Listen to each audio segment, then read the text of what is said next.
The broadcast is now starting. All attendees are in listen-only mode. Hello, everyone, and welcome to the webinar. We'll start the webinar in just a few moments from now. Thank you.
Hello, everyone, and welcome to the webinar. Today's webinar will be continuing with part 2 of Simultaneous 5-axis, again given by Ahmad. Before we start the webinar, I'd like to remind everybody that this coming May, between May 28th and May 30th, we are having our SolidCAM World in Tuttlingen, Germany, and everyone can register. All the resellers can register on our site. Just go into our site, and you can see all the information is right there, including the agenda, travel information, and at the very bottom you can just click to register.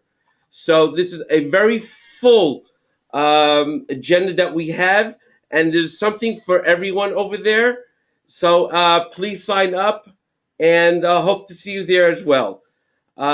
Without any further ado, I'd like to turn this over now to Ahmad. And Ahmad, you are now the presenter, and you can start the webinar. Thank you very much, Sydney. I'm sorry for last time. There was some echo happening. That's because I was in a closed room. And I hope now that we are not having any further echoes and my voice is pretty clear and audible to everyone. So I'm just going to repeat in the next 5 minutes on what we did last time. Many people could not hear what was going on. So what I'm going to do is I'm going to open the part, and I'll quickly explain to you some basic fundamentals in 5-axis, what we have inside SolidCAM. So the first thing what we did was to create a toolpath where I explained to you that the structure of 5-axis is that you've got the strategies out here, and after the strategies, you define from which coordinate system you would like to cut this part from. Remember that in 5-axis, only the main coordinate systems are taken into account and not the positions. So if you click here and if you have positions, you will never see them. Only the main coordinate systems will be seen. The first position of the main coordinate system will be seen. In the geometry, we need to define the drive surface, we need to define the area of machining, and we need to define whether you'd like to use, apart from the area, any boundary to restrict the machining within a certain area. Selection of the tool, definition of the levels, tool path parameters like sidestep, tolerance, etc., and how we would like to machine it, whether it's one way, zigzag, spiral, etc., and the tool axis control. Now, today I'm going to dwell a bit on tool axis control, the various types of tool axis control that we have inside SolidCAM. So let's look first at the tool path that was just created without any tool axis controls or whatever was our default. So when you look at the tool axis control, you will see that the tool here is always normal to the given surface at that particular point.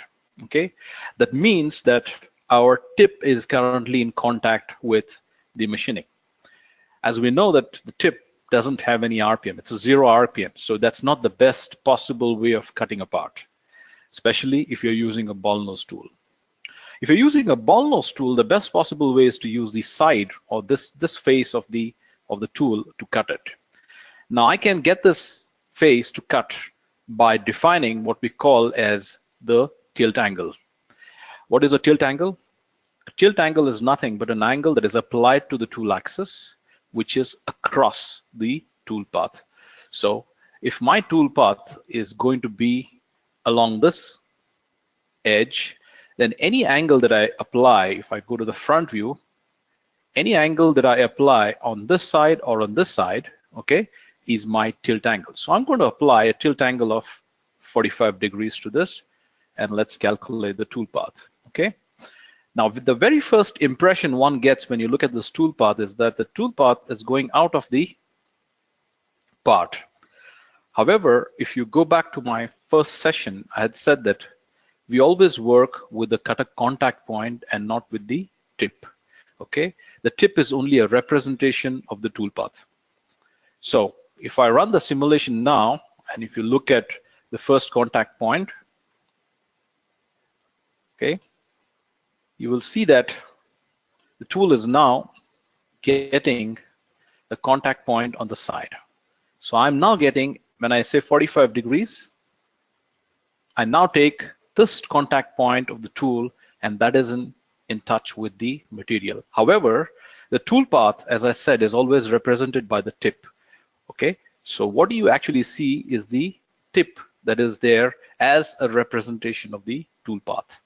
But the actual cutting is happening on the side. Where do you use this? In what situations? You use this in situations where you would like to cut parts that are like cylindrical in shape, or not even cylindrical. Let's assume a turbine blade, and I would like to cut the turbine blade with a Bullnose tool. I'll definitely would not like to cut with the tip, but with the side of the tool, and that's when I use the tilt angle. Okay, now there's another angle here, and that I'm going to make the tilt angle 0, and there's another angle which is called the lag angle. Now, if tilt angle was applied across to the tool path, lag angle is actually applied along the tool path. Okay, so any angle that is applied along the tool path, either positive or negative, is called the lag angle. So let's apply a 45-degree lag angle, and let's check how the tool path looks like. So if I run the simulation, you can see now when it is cutting, the tool is tilted in this direction. That is, along the tool path, the tool is tilted, and I'm still using the side of the tool for cutting. Okay, now this is lag angle. Putting a value of -45 will tilt the tool on the, or rather will have a diff exactly opposite effect. Will have the effect from the side. Now, what actually happens on the machine?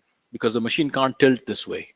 The spindle is fixed, the tables are only tilting and rotating. So what actually happens on the machine? What actually happens on the machine is, if I go into the machine simulation, you realize that it's actually not doing any tilt, but what it has done is it's shifted the tool axis out from the y-axis. It has moved it offset.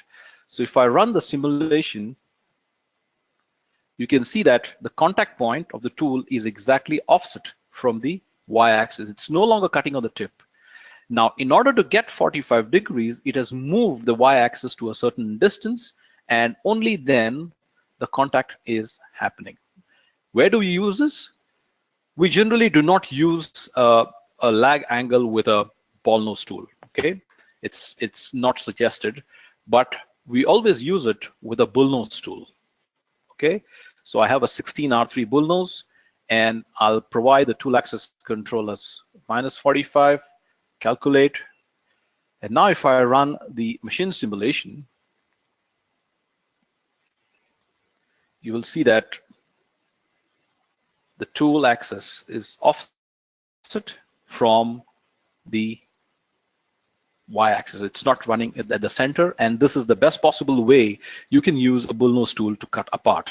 Okay, so you can probably use a 32R6 insert type cutter and cut this part using only the portion of the insert in contact with the material. And we know that Bullnose tools are much better at material removal rates than Bullnose tools. So if you would like to use a Bullnose tool to cut apart, then this is the best possible way of handling a Bullnose tool. Where would you apply? Again, the application depends mostly on the kind of jobs that are rotating around the center. So immediately we get an option of turbine blades, and only the front portion of the Bullnose tool is in contact with the material or the part.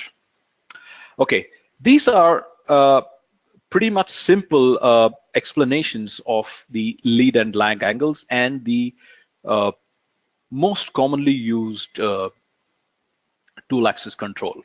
Okay, now since this part is pretty simple, it becomes more easier for us to control the tool axis the way we want it.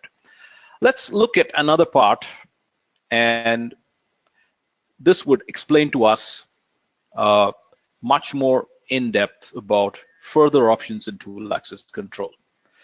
Let's look at this part here. I have two faces here. One is a straight face, simple, and the other one is slightly complex, which involves two fillets and a flank. Okay, so let's run this particular tool path. What I have done here is I have used this face, and I've done morph between two curves. So I have one curve on the top and one curve at the bottom. So I have two curves. Don't worry about the direction of the curve. They're immaterial as long as you have the curve properly done.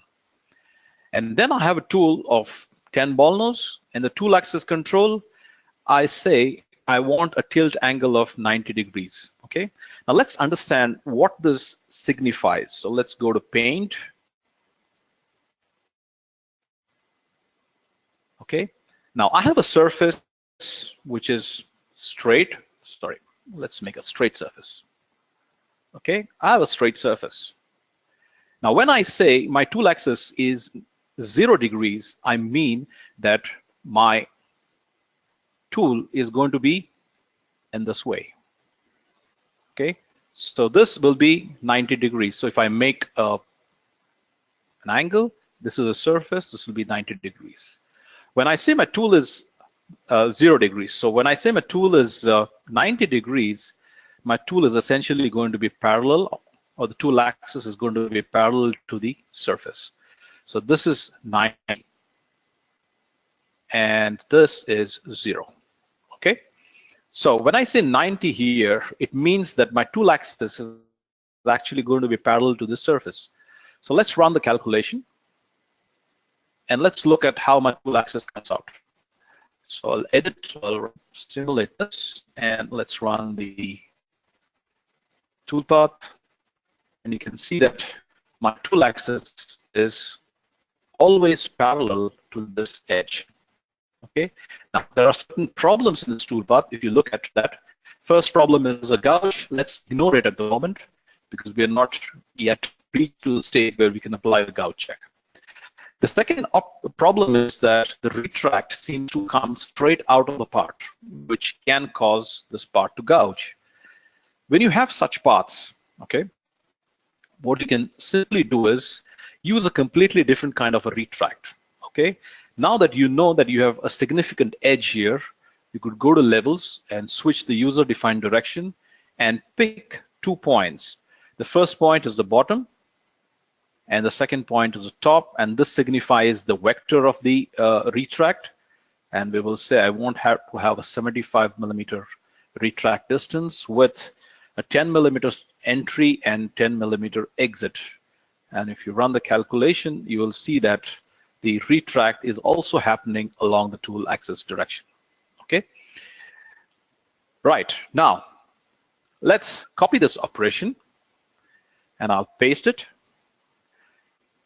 And let's turn our attention to the other side. Okay, it's the same part but with 2 fillets.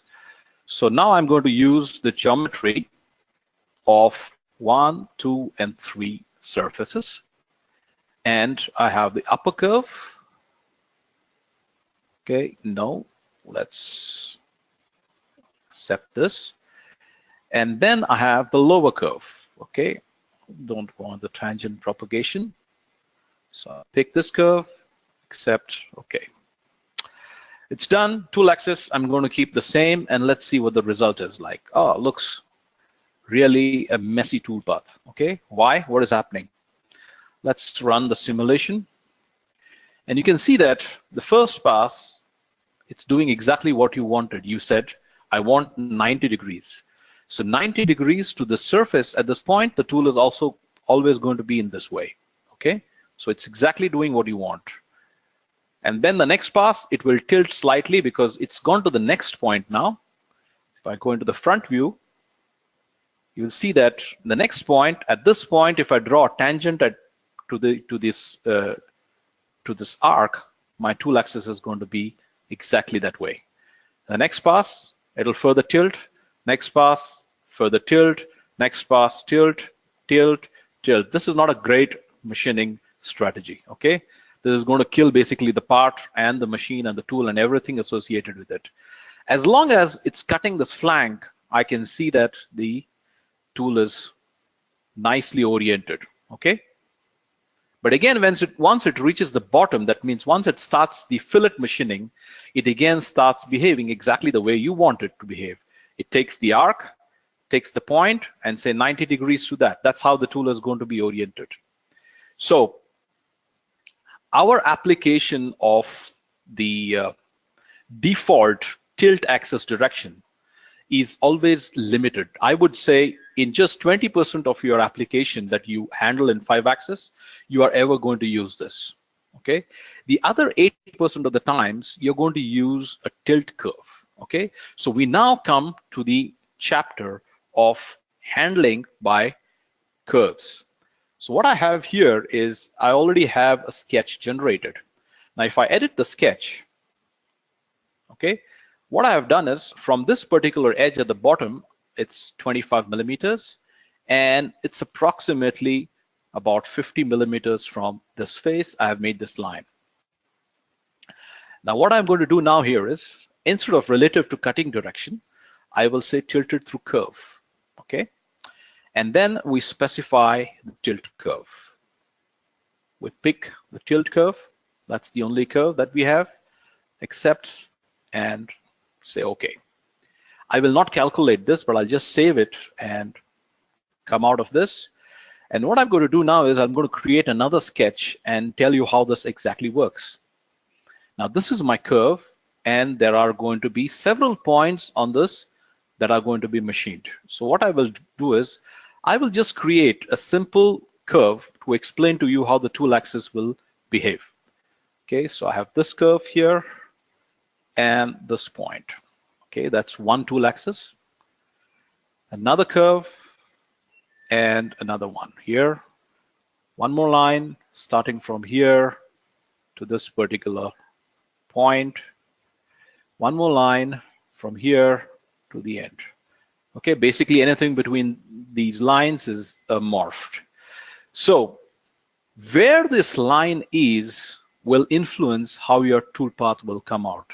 So if I change the direction of the line, or if I change the dimension of the line, basically its position, you can see that the tilt is varying, it's differing. So if I keep, sometimes I've seen users keeping the line on the same plane. They'll put it here, and this is how you're going to get your tool axis. If you put it too up, you're going to be very the angle is going to be very small.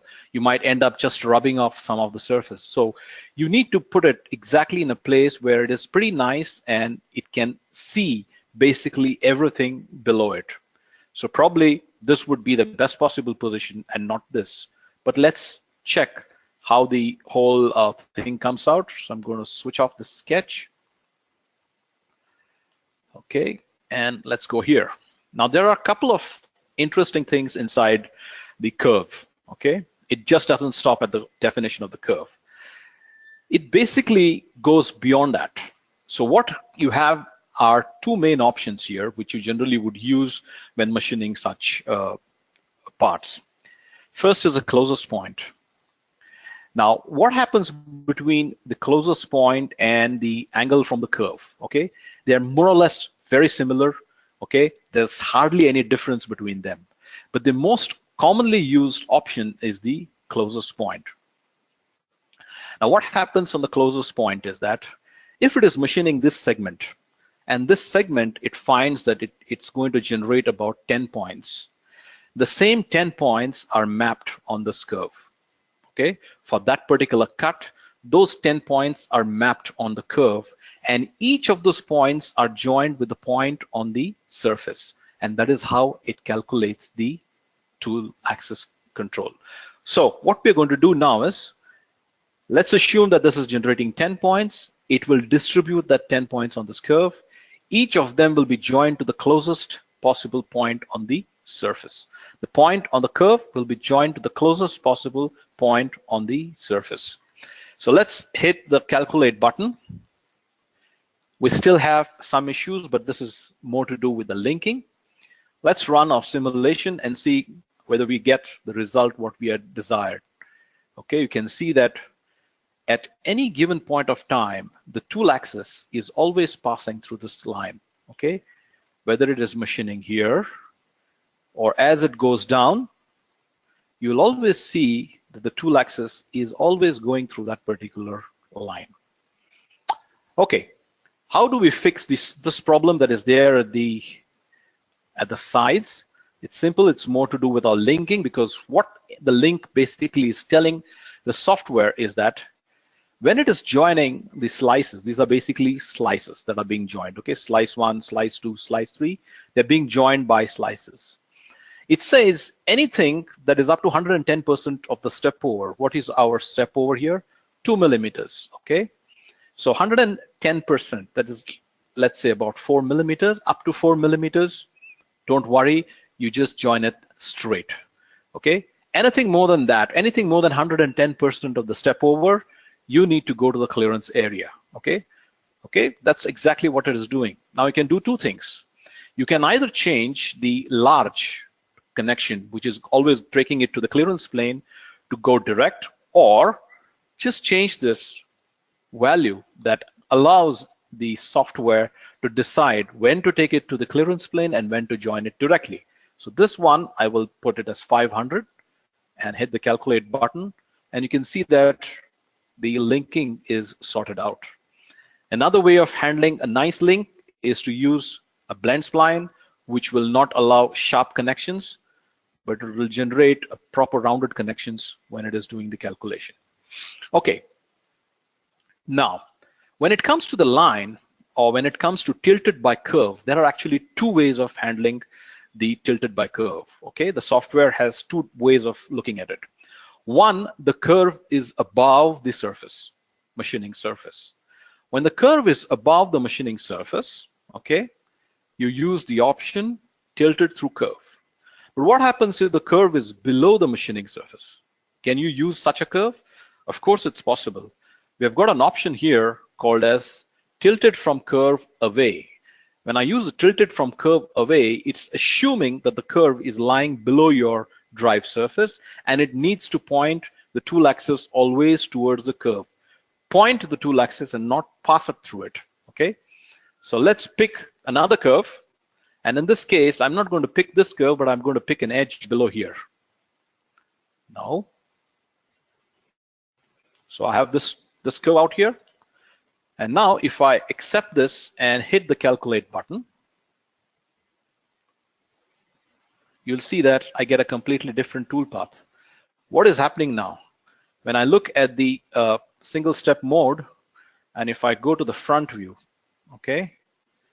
If I go to the front view, and if I drop down a line from this tool axis control, you will see that it is always going through this particular edge. It's always following the curve below it, below the surface, okay? Where this curve is will depend, or rather will affect the tool axis, okay? So you can see that as it comes down, the tool axis is still trying to pass through this particular curve edge here, okay? So that's tilted using curve but away. This is a much better toolpath than the toolpath before, because the earlier toolpath, this was pretty close. The edge was really rubbing the flank. Now you can see that there is a nice tilt. So as we go down, you can see that, and as it goes onto the fillet, very nicely it negotiates the fillet. The tool is still passing through, the axis is still passing through the edge, okay? It's a very simple example to explain how the tool axis control behaves when you're using the curve only method. Okay, like I said, there are several subtypes within the curve. Let's look at one more subtype, okay? Now, for the application of this particular tilt using curve is enormous. Like I said, 70 to 80% of the times when you're doing a 5-axis machining, you are most likely to use the tilt through curve method. It could be above or below, but you're going to use this method. Generally, people will use the method that I showed first, where the tool is above the curve is above the surface. When do you use this one? When do you use the curve which is below? I can remember of one very typical application where you'll always use this. Let's assume you have got a turbine blade, okay? And you would like to machine the root fillet. Now, when you want to machine the root fillet, you'll encounter a lot of issues, because it's not easy to machine a root fillet on a turbine blade, and that too while maintaining the tool axis. The best way to handle root fillet machining in a turbine blade is to create a curve slightly behind the root fillet and use the method tilted from curve away. It will follow the curve and it will yet machine the root fillet very nicely.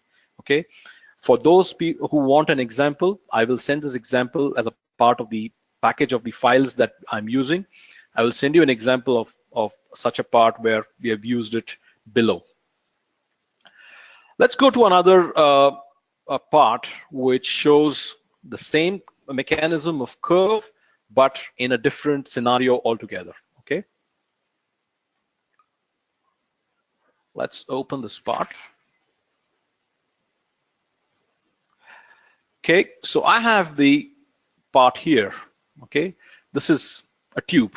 Let's assume that this is a tube. Let's not put a name to this part, and I would like to machine this tube. Now, if you would like to machine this particular tube, okay, it's not going to be easy to generate a toolpath which can essentially machine this tube. Just looking at the proper part. No, this is not the part. Let me open a proper part.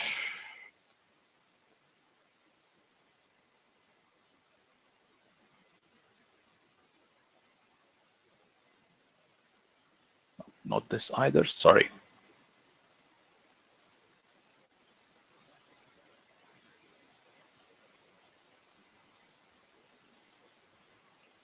It's that part only, so sorry.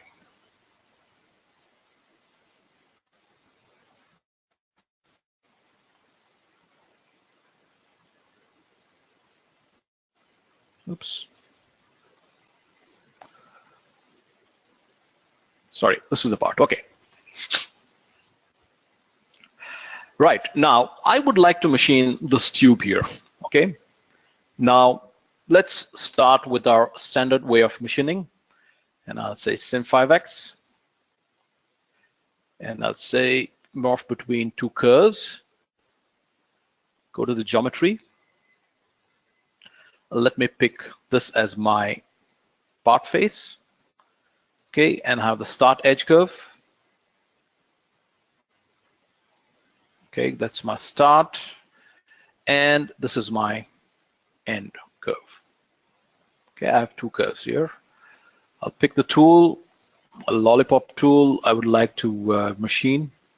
So let me make a lollipop tool. In this case, it's 25, arbor 16. Let's say the length is 150. And this is about 125. Okay, and let's just make it 22.5. Shoulder is approximately the same or slightly more, so that we get a pretty nice looking tool. Okay, something like that. Let's accept this. In the toolpath parameters, 3 mm, tool axis control. Okay, now in this case, I'm going to leave it at 90. Okay, because I want the side flank, the default on how to machine this. And let's calculate this.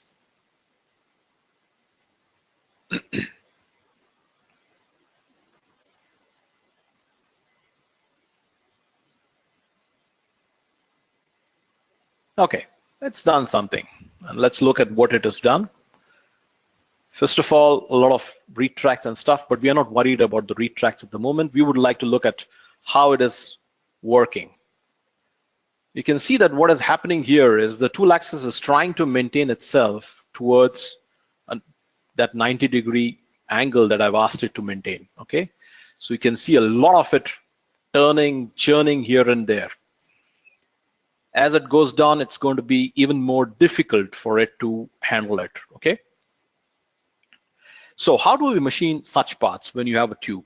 It's obviously going to be, the answer is going to be, you can do it using two methods. One is you can force the tool axis to move through a particular point, but then you're going to restrict that tool movement very much. It can't enter deep.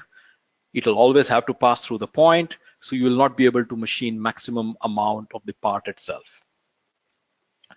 The other method is to use what we call as the tilt curve method, but in this case, the tilt curve would not be the kind of curve that I just showed you. So, because it's a good thing that I don't have the curve with me, so what I'm going to do is I'm going to create a curve. Okay, how to machine. For example, now I have a plane that actually passes through the axis, or it's exactly parallel to the axis and it's passing through the axis. So I would like to create a sketch.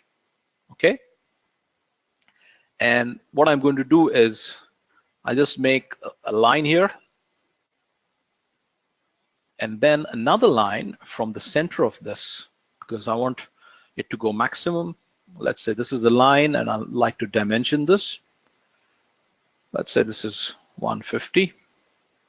That's the line. And then I'll make another line which is at an angle to this line.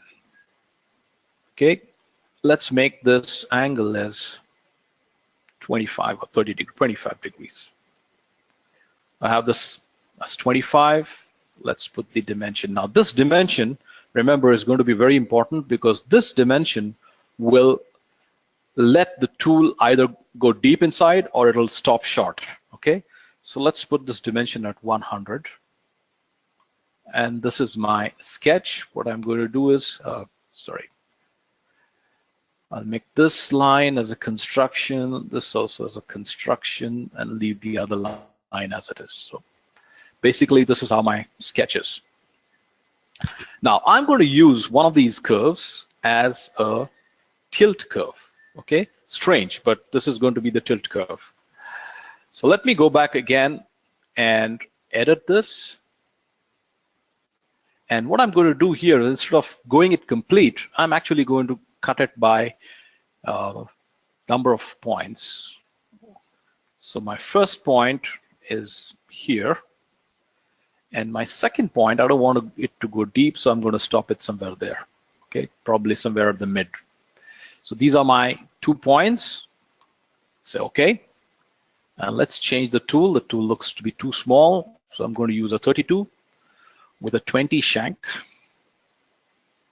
Okay, 200. Sorry. Outside holder is 150, and this is about 29. Cutting, and this is how my tool is going to look like. Let's put a holder to it. This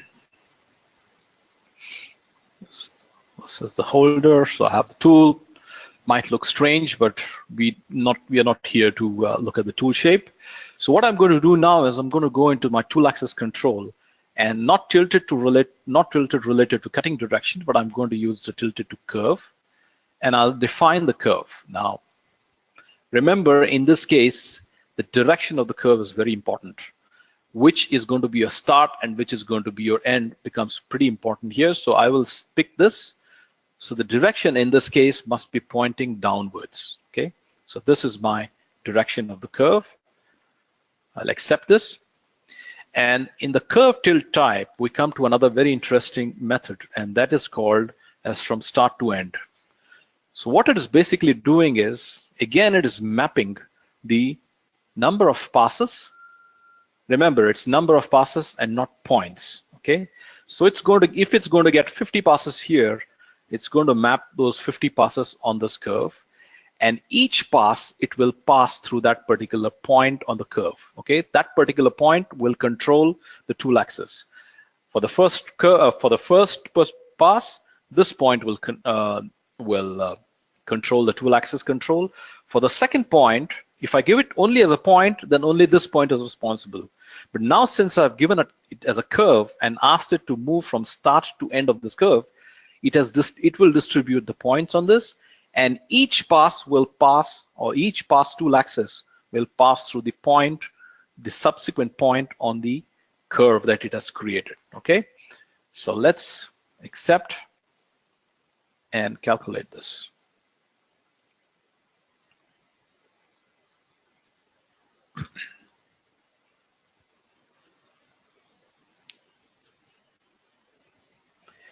Okay, we still have some issues regarding the first pass. It's obvious that it's trying to find the edge, and the edge is not great. So we come upon another parameter now. Now, if you look at this jumps that are happening, it's because it's unable to get a proper cut on the very first edge. Okay, that's because my very first edge, I've set it at 0. Okay, I'm not going to set it at 0, but I will say start the first one at -1. Let's calculate.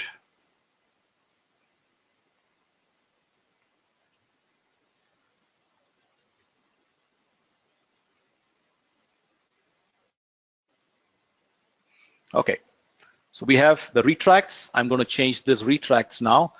Instead of going zigzag, I will go spiral and calculate.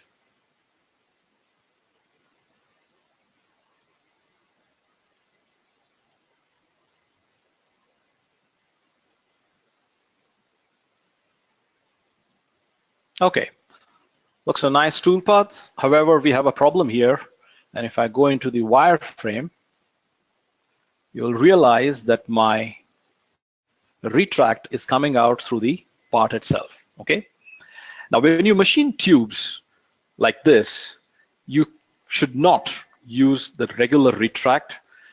The first retract, the first approach is fine. You can probably give a lead-in radius, but the last retract should never be through the simple clearance area. You should always use a function called as back to clearance through tube center. Okay, this is a function. This is a retract type that's been specifically written for machining tubes. So I use the tube center, and let's calculate it.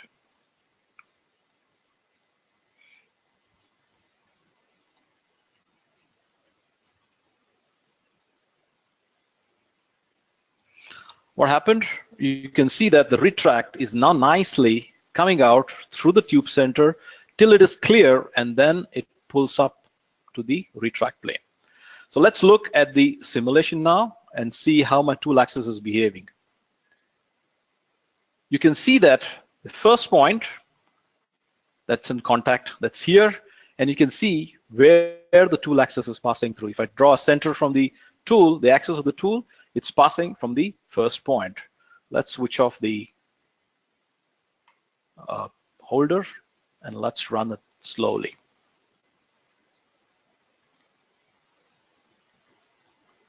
You can see that the tool axis is always going to go through that line. Only thing, it will just map the points on the on that particular curve depending on the number of cuts that are there on the, or it has generated. If it has generated 50 cuts, then you'll see that 50 points will be mapped on that curve. And every time that cut is being machined, the subsequent point will be used to control the tool axis. Okay, so this is a method that you use for machining tubes.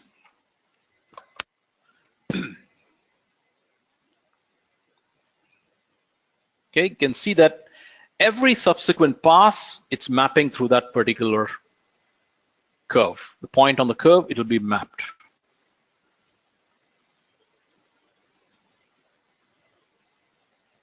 Although the tool is coming out, you can see that the axis is always through that line.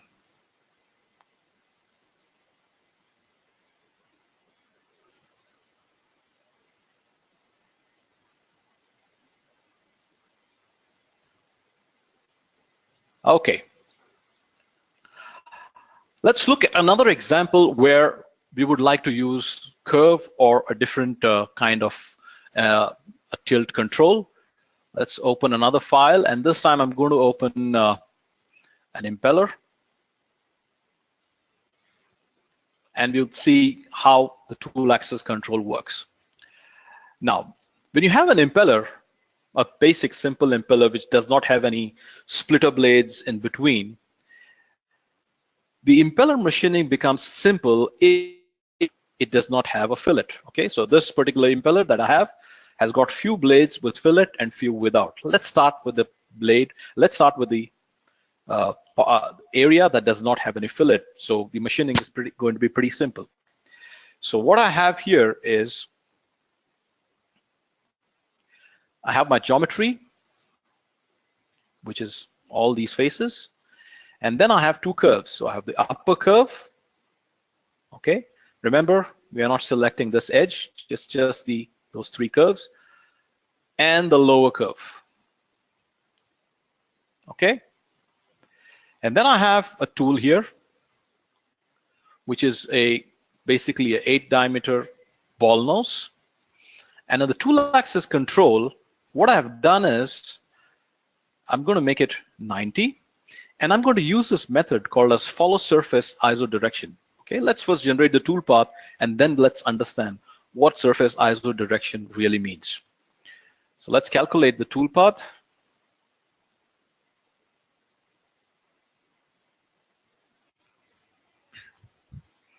And let's run the simulation. Okay, so I'll start the simulation. Tool is here, and let's run. You can see that in a very short span of linear movement, the angular movement is pretty large. Okay, very short linear movement, but the angular movement is pretty large as the tool starts rotating around, and then cutting the part. Okay. Now, what does surface iso direction mean, and why is it so significant for such parts? To understand what a surface iso direction is, I'll go to Tools, Sketch Tools in SolidWorks, and Face Curves, and I'll take the face curves of this. I'll hide the pink, and I'll take about 15 face curves in blue and accept this. Okay, so I have now the face curves. Now every surface has got two directions. You have a U direction and a V direction. Okay, this, when I say the surface, when I say the tool axis must follow the iso direction, what I am asking SolidCAM to do is I'm asking SolidCAM to see that the tool axis is always parallel to these lines of the surface. So if I run again the simulation, you will see that at any given point of time, the tool axis will always be parallel to those lines. Okay, it'll always pass through those lines. Generally, the follow surface ISO direction gives you a very good result. Especially, let's run it a bit quicker, and I'll take you to an exact point where you can actually see the difference. Okay. Now, observe what happens when the tool comes on this fillet. Okay, observe what happens to this edge and this point. When you're using the follow surface ISO direction, it will always follow the ISO direction of the surface also. So if the surface ISO directions are in that way, it will always follow those lines. And you can see that it actually rolls over the fillet as if it is swarfing it. Okay, now this is a hallmark of a surface ISO direction tilt mechanism. Let's change this, and I will say ortho to cut at each position. Okay, and let's calculate it. In fact, what I'm going to do is I'm just going to calculate one pass. Need not do all the passes, so I'm just going to calculate one pass. So it's much more easier. And now if I run the simulation, you can see it's completely different now. It's no longer following these edges, but what it is doing is it's trying to find the contact point on the surface, and at that contact point it is dropping a normal. Okay, it is not going to follow your ISO lines of the surface, but it will drop a point on the surface and it will drop a line normal to that point for that surface, and it will follow that line, or the tool axis will be parallel to that particular line. Now, how to understand what is happening? The best possible way to understand what is happening is actually again on the fillet area. You can see as it comes, it's going to behave completely differently, completely different the way the ISO lines behaved, or the other option behaved. Now, in the ISO lines, you could see that this particular edge was actually parallel to this edge when it came to the fillet machining. Let's see what happens if it's parallel or it's not parallel. You can see that it's not parallel. This particular point is trying to move, whereas this, it's trying to keep it straight. Okay, it's like as if this point is stuck and it's trying to roll this point on that fillet. Why? Because it's trying to find a point on the surface here, and that point it is trying to make normal. Okay, and that is the tool axis that it is actually going to follow.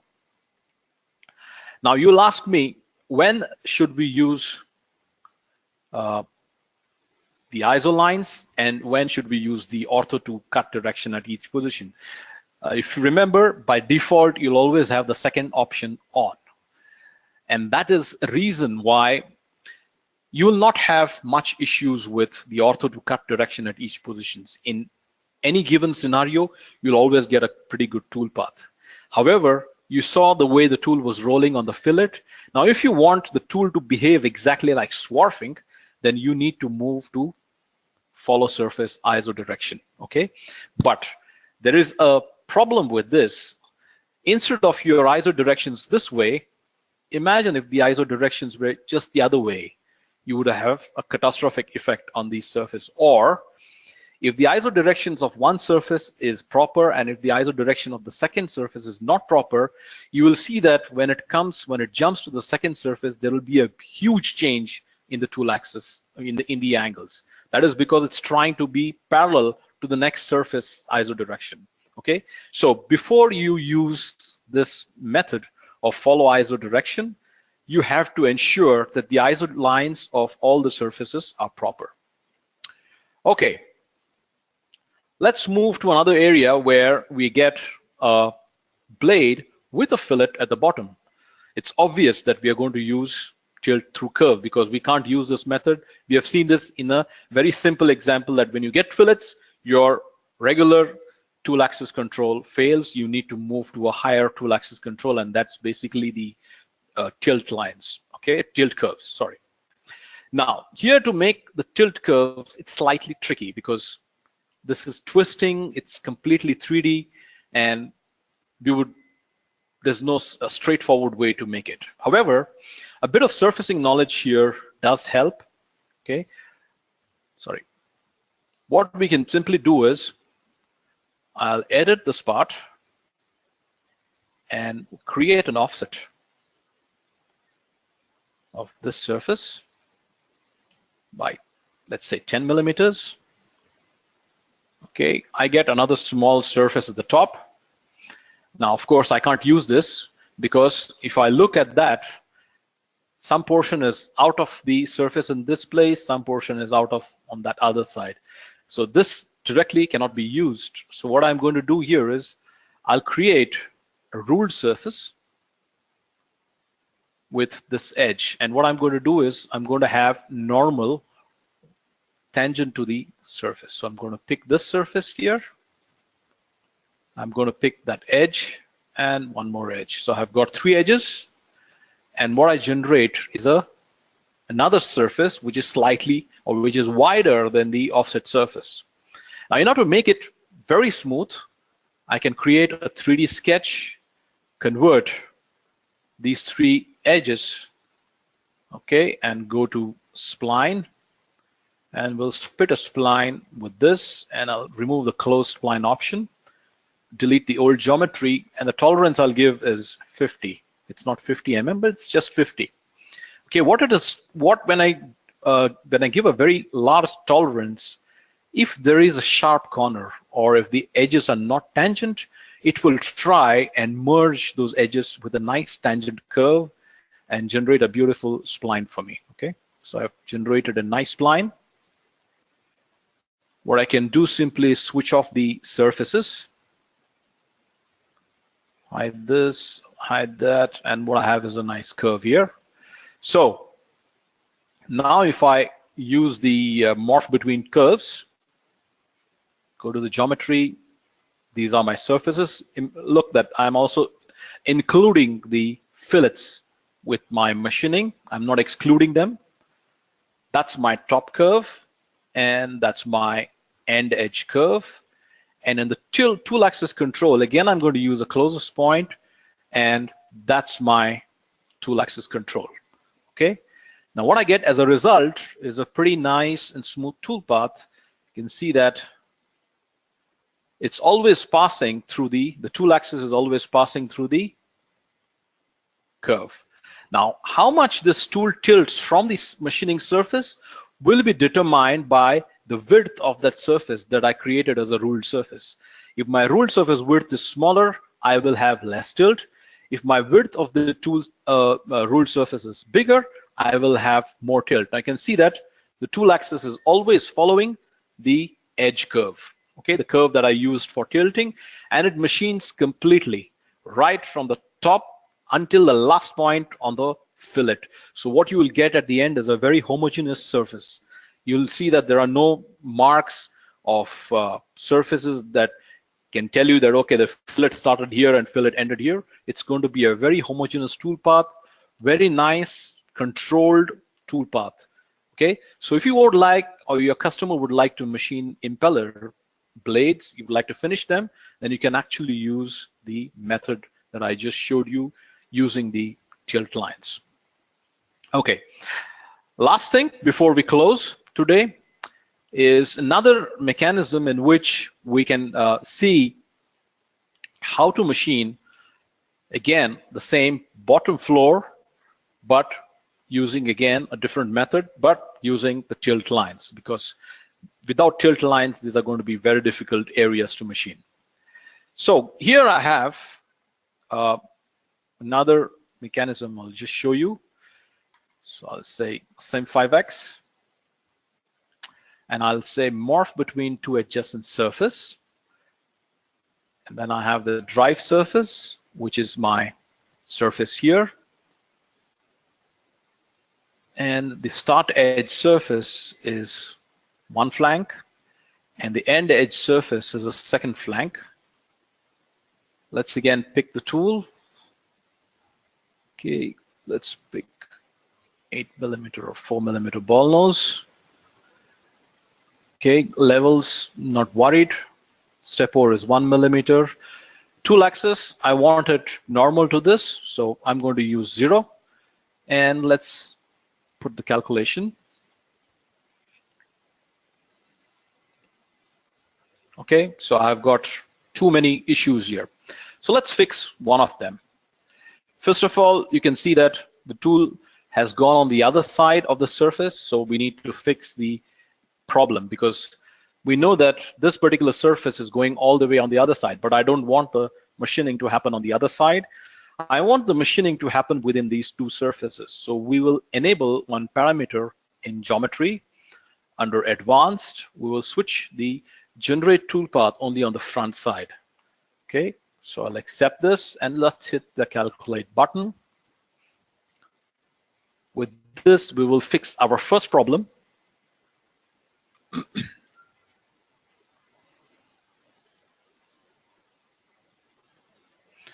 Okay, so we have fixed the first problem.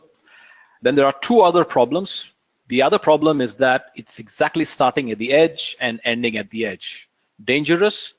So we'll say full start and end at the exact surface edges, and I will add the tool margins or tool radius margins to it.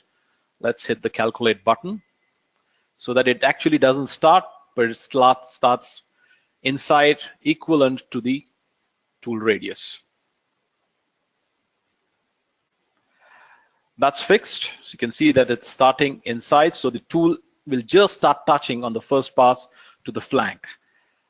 These retracts here can be easily fixed by increasing the step over percentage value to 500, and we get the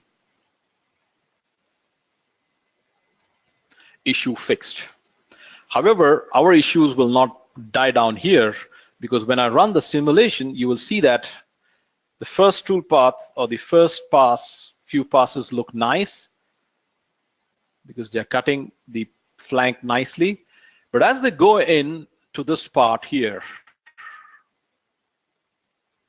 when they go into this part here, you will start realizing that they are actually colliding against the blade surfaces.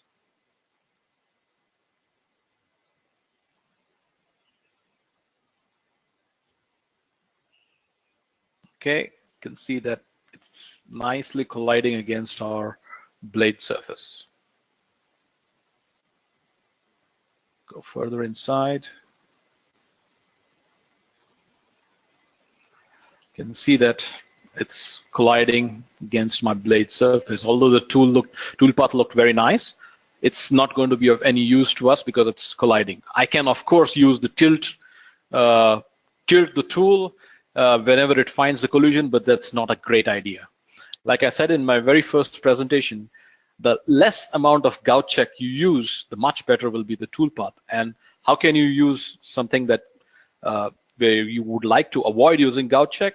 That is by using a proper tilt control. Okay, so we need to now create another curve through which I want the tool axis to pass through. Again, we need to do some surfacing work. What I'm basically going to do is I'm going to loft a surface between these two edges here. 1, 2. Okay? And then create a slightly lengthy process, but it's interesting. Then create a single pass or a single line in the V direction, and then trim the surface, clear the selection, and keep only this surface. Okay, keep it. I have the surface here, and then insert a ruled surface which is normal to this surface here. Why am I doing that? I'm doing that because I want a nice curve. Okay, let's take 20 millimeters. Looks nice, accept it. And what I'm going to do now is I'll go to tool axis control, and instead of using relative, we're going to use tilted through curve, closest point again, and we will use this curve here that I just generated. I generated this edge. I'm going to use that curve, accept it. Okay, let's hit save and calculate.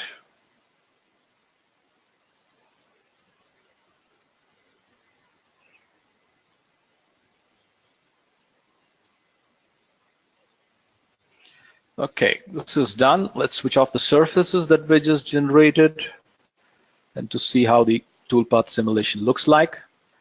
So now if I run the simulation, let's switch off this curve, it's confusing. Okay, simulate, run. You can see that it's passing always through the curve. Okay, the tool axis is always passing through the curve.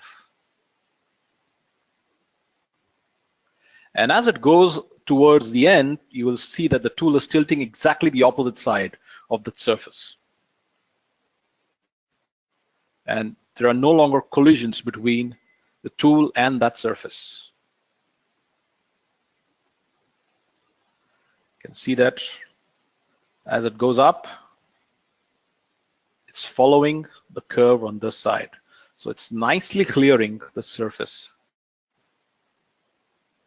Okay, it's nicely clearing the surface on this side, and then it machines it. That's it. So you saw that we used a curve and we machined several different parts with different geometries.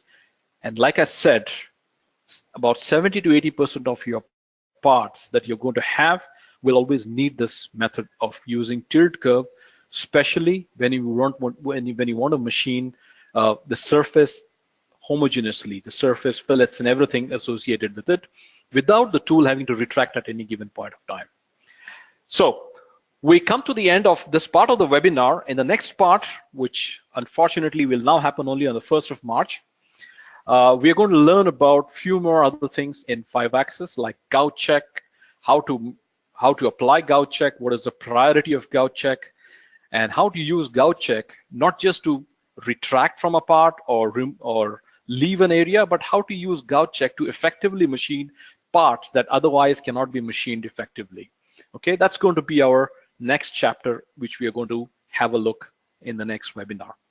Thank you very much for attending this webinar, and if you have any questions, I'm here for answering your questions. Okay, Amo, thank you very, very much. Very informative, as usual, the webinar. Just to remind everybody, this webinar has been recorded and will be available on our website shortly in the reseller area. Okay, I'd like to tell everyone to have a great weekend. And again, reminding everyone to register for the SolidCAM World that will be in May. All right, take care and have a great weekend.